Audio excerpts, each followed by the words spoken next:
दोस्तों, उत्तर प्रदेश की भारत की सिविलाइजेशन में कितनी ज्यादा इंपॉर्टेंस रही है, ये बात आप इस चीज से समझ सकते हो कि भगवान राम का जन्म भी इसी मिट्टी में हुआ था और श्री कृष्ण का पालन पोषण भी इसी मिट्टी ने किया। अशोका द ग्रेट, जिसका चक्र और स्तंभ आज भी नेशनल सिंबल्स के तौर पर भारत ने प्रिजर्व करके रखा है, वो भी इसी मिट्टी की देन है। और सिर्फ यही नहीं, बल्कि गौतम बुद्ध ने भी अपना पहला उपदेश इसी मिट्टी में दिया था। और through out the history Uttar Pradesh न सिर्फ कल्चरली बल्कि इकोनॉमिकली भी काफी प्रोस्परस स्टेट रहा है। लेकिन फिर इंडिया में आए By order of Her Majesty the Queen, we have arrived.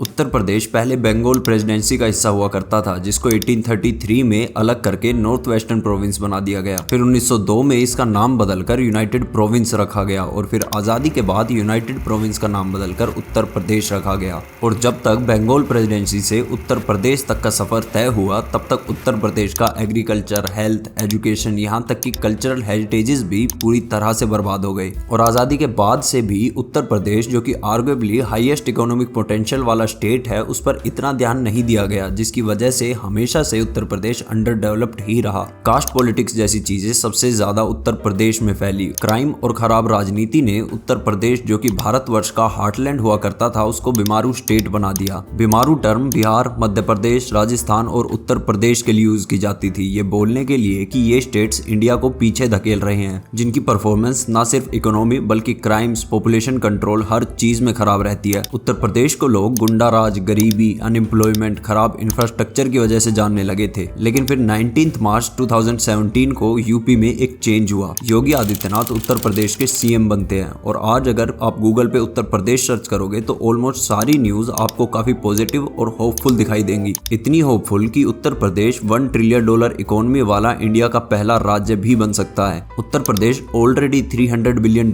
के साथ इंडिया की थर्ड हाईएस्ट जीडीपी वाला स्टेट ऑलरेडी बन चुका है, जिसमें सबसे बड़ा रोल प्ले किया है उत्तर प्रदेश के एमएसएमईज ने। एमएसएमईज का मतलब होता है micro, small and medium enterprises, यानी कि साधारण भाषा में कहें तो छोटे local businesses. National sample survey के अनुसार उत्तर प्रदेश में इंडिया के सबसे ज्यादा एमएसएमईज हैं और यही एमएसएमईज आज उत्तर प्रदेश के इंडस्ट्रियल आउटपुट का 60% कंट्रीब्यूट कर रहे हैं। Handicrafts, carpets, leather products, readymade garments, ये सभी वो सेक्टर्स हैं जहां आज उत्तर प्रदेश के एमएसएमईज पूरे इंडिया के एक्सपोर्ट को डोमिनेट कर रहे हैं। इन इंडस्ट्रीज में उत्तर प्रदेश के एक्सपोर्ट्स 10 to 15% से ग्रो हो रहे हैं, जिसकी वजह से 2017 में जहां यूपी के टोटल एक्सपोर्ट 88,000 करोड़ थे, वो बढ़कर 2022 तक 1.56 लाख करोड़ ऑलरेडी पहुंच चुके हैं। आज के समय में जब फॉरेक्स रिजर्व्स किसी भी कंट्री के लिए इतना क्रिटिकल रोल प्ले करते हैं, उत्तर प्रदेश के एक्सपोर्ट्स में इंक्रीज इंडिया के फॉरेक्स रिजर्व्स में अच्छा खासा कंट्रीब्यूट कर रहे हैं। और प्रेडिक्शंस हैं कि आने वाले 3 साल के अंदर यूपी के एक्सपोर्ट्स 3 लाख करोड़ को टच कर जाएंगे, जिसकी वजह बनी है यूपी गवर्नमेंट की 1 डिस्ट्रिक्ट 1 प्रोडक्ट जैसी पॉलिसीज, जिसमें यूपी में हर एक जिले से एक प्रोडक्ट को चूज करके उसकी ब्रांडिंग की जा रही है, जिससे उसके एक्सपोर्ट्स को बढ़ाया जा सके। अब दूसरी चीज जिस पर यूपी गवर्नमेंट का बड़ा फोकस रहा है, वो है यूपी को एक रिलीजियस टूरिज्म का हब बनाना। टूरिज्म एक ऐसा सेक्टर है जो हर इकोनॉमी के लिए बड़ा इंपॉर्टेंट रोल प्ले करता है। आज के समय में तो कुछ देशों की इकोनॉमी कंप्लीटली टूरिज्म से चल रही है और उत्तर प्रदेश एक ऐसा स्टेट है जिसके पास सिर्फ ताजमहल ही नहीं है टूरिस्ट को अट्रैक्ट करने के लिए, बल्कि ऐसे हिस्टोरिकल प्लेसेस और मॉन्यूमेंट्स का पूरा खजाना है। अयोध्या में राम मंदिर से लेकर मथुरा में द्वारकाधीश तक, प्रयागराज के महाकुंभ से लेकर काशी विश्वनाथ कॉरिडोर तक, हर चीज में गवर्नमेंट काफी ज्यादा स्पेंड कर रही है यूपी को एक रिलीजियस टूरिज्म का केंद्र बनाने के लिए। एग्जाम्पल के लिए सिर्फ अयोध्या को ही एक वर्ल्ड क्लास सिटी बनाने के लिए 32,000 करोड़ रुपए के प्रोजेक्ट्स ऑलरेडी लॉन्च किए जा चुके हैं। और इसी के चलते एक्सपर्ट्स का मानना है कि फ्यूचर में यूपी सबसे ज्यादा टूरिज्म से कमाने वाला स्टेट बन जाएगा। फाइनेंशियल ईयर 2021-22 में ही यूपी ने 10 करोड़ टूरिस्ट को होस्ट किया था